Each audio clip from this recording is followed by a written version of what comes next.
এটা একটা পুরাতন জমিদার বাড়ি। বাড়িটা অতি মাত্রায় সুন্দর, যদি না আসতাম সত্যিই মিস করতাম। জমিদার আসলে লক্ষণ সাহা এই জমিদারির মূল গোড়াপত্তনকারী। আর তার 3 পুত্র ছিল, এর মধ্যে বড় পুত্র এবং কনিষ্ঠ পুত্র আসলে পর্যায়ক্রমে কলকাতায় চলে যায়, মানে ভারতে চলে গেছে।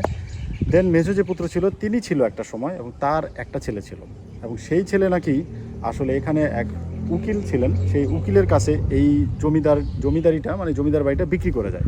এর জন্য উকিল বাড়ি নামেও নাকি পরিচিত এটা।